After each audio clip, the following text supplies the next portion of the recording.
So I told the guy, next time you want to impress the lady, put the potato in the front of your pants. Hi, everybody. Welcome to Shitload of Dimes. I'm Chris. I'm Matt. It's been a while, but we're back.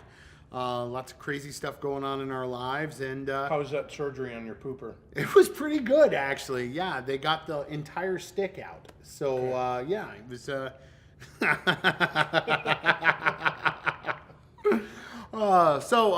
we're going to talk about a movie that came out a few weeks ago, Kingsman, The Golden Circle, a sequel to one of my favorite movies from a couple of years ago that we went and saw. The Golden Circle. Yep, The Golden Circle. Can we real quick tell the first story of the Kingsman movie, the first Kingsman movie? I don't know. Okay, so the first Kingsman movie, it was a Valentine's Day date for me and the big guy over here a few years ago. And he called me and said, well, should we buy our tickets ahead? And I'm like, no, we shouldn't. And it just so happened to be the same night as that piece of shit 50 Shades of Grey was coming out. And all the moms were going to watch their mom porn. And I guess all the dads needed a movie to see. And Kingsman was only on one theater. So we went to one movie theater and it was sold out. And we drove quite a while to get to that movie theater. Which isn't even remotely close to where either you and I live. So we drove to the other movie theater to see if we could see it, and it was sold out. So then we ended up driving back to the really far movie theater and watching it at like 10 o'clock at night. Yep. Yep. And we didn't even get our Merlot. Didn't even get our Merlot because there were just empty wine bottles everywhere on the counter. It was quite ridiculous. But anyway, Kingsman 2, The Golden Circle. If you saw the first one, you know the story. Young kid, Eggsy, his dad was in the Kingsman or nominated for the Kingsman, died. He became a Kingsman. His hero and trainer, Harry Hart, got killed. Galahad. Samuel L. Jackson did an awesome Lispy job of Russell Simmons impersonation. Mm-hmm. But anyway, so this one picks up after the events of the first one. And I gotta say, I enjoyed it. I had a pretty good time.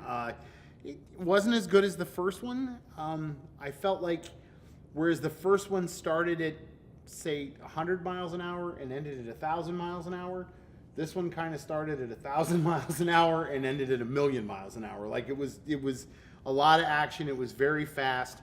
I think, a lot of times that origin story is very appealing for a lot of people. Mm-hmm. Even though we've seen it 100,000 times, there's still something just kind of appealing about knowing the origins of everybody and how that story develops, what that first one is. So sequels, I don't think, are a really easy thing to do. Mm-mm.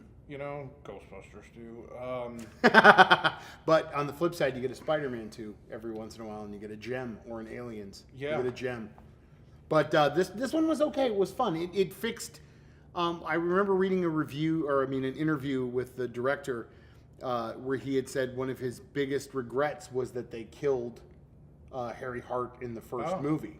And they fixed that by bringing him back. Spoiler alert, we're going to do some spoilers for this movie.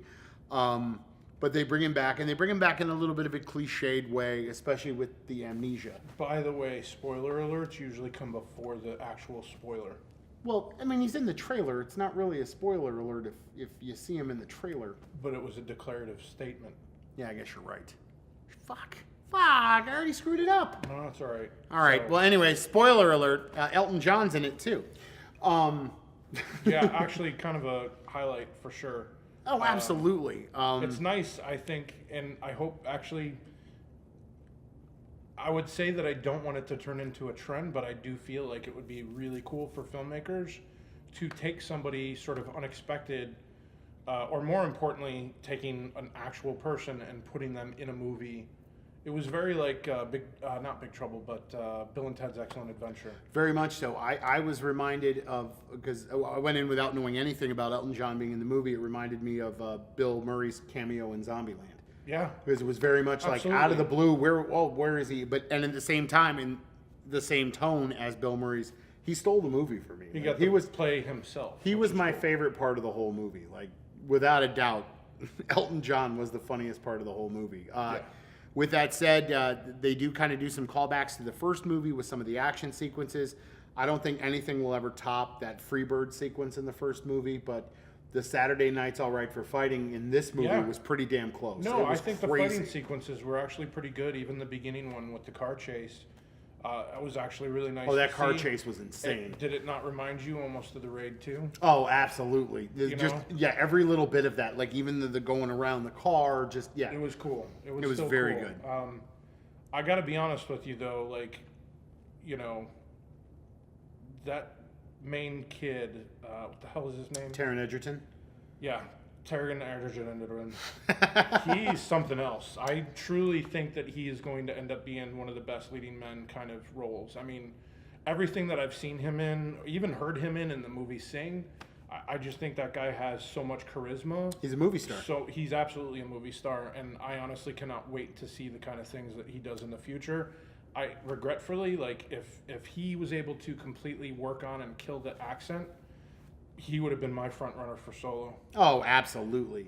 He absolutely would have been my front runner for Solo because he has this certain charm about him where it's just a small little look, a small little subtlety in his face could just melt people. And I think that Yeah, he's a charming fellow. I'm not going to deny it. He's a handsome little dude. And I say little. He's a little. he's probably little. He's Cruise little. Hollywood's short. He's Cruise little. Yeah. Yeah, Bogart little. But yeah, no, he was fantastic. Everybody in the movie was really good. Julianne Moore to me was just chewing up scenery as the villain, but she was doing it in the same way that Samuel L. Jackson did it in the first movie, where she was playing that character. She almost like she knew she was in a movie and she knew she was a bad guy, and that was what was so great about it. Like she was an over exaggeration of a Bond villain, which we've never seen Julianne Moore kind of do that, and she was really, really good at it. Like She I really was. It enjoyed would have been nice to see her, I guess, more involved elsewhere other than just in that one Yeah, place. just in the island. And if anything, she felt understaffed Yeah, as well for being as big as the situation actually was. Still, you know, neat and unique. I felt like they were definitely doing some social commentary with the, you know, POTUS. oh, absolutely. And the decision making that the POTUS makes and all that kind of stuff. So it's, yeah, I feel like the Brits were taking a good stab, and rightfully so, you know, towards us in the States. Oh, absolutely. Rounding out the cast, of course, Colin Firth coming back as Harry Hart Galahad. He was fantastic. Mark Strong, again, fantastic in this movie. But one of my beefs in the movie. No spoilers. No spoilers. But yeah, that was one of my complaints about the movie was Mark Strong at the end. And we'll just leave it at that. But that kind of upset me because we're... Agreed, but no one ever dies in a Kingsman movie. I mean, Samuel Jackson was back in the second one. That is true. That is true. Also, a little bit of knowledge for everyone, and not a spoiler. This is the second movie within 2 months that is predominantly featured Country Roads. Take Me Home. That's true. By John Denver. John Denver. What the fuck is going on, man? That John Denver's full of shit, man. A couple other things that I didn't like. I didn't, and my wife actually was a little disappointed. This was a date night movie. Matt and his wife generously watched my boys so that we could go out on a date night. And it was that Channing Tatum is featured prominently in the trailers and in the marketing, along with Jeff Bridges. And neither one of them are in the movie for very long. No, I think that Jeff Bridges made sense how long he was in it, and I felt like that aspect made sense, but I definitely expected, I think, a little bit more out of you know, Channing Magic Tatum. Mike. Yeah, Magic Mike. Because he was very good. Again, that gentleman's a movie star as well, because when he's on the screen, I'm interested in what he does, and he makes me laugh. I didn't used to like him, and then he's been in some movies that have just kind of changed my opinion of him. Yeah, and I really I enjoy watching him now. I enjoy his movies. And, I mean, Lucky Logan was one of our favorites of the year. Lucky Logan was awesome. I can't wait for that to come out. I agree. It's been one of those movies this summer that I've definitely kind of been thinking about, like, over and over again, because it's a fun movie. Like, I don't know if you know, you watched Ocean's 11 and then that turned out to be one of those movies that you happen to watch like 6 more times that year, or you'd have your friends over and be like, oh my gosh, you got to see this movie, it's so cool.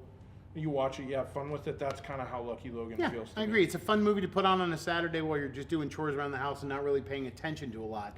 But you got to kind of play in, and you're doing going, oh, I love this part right here.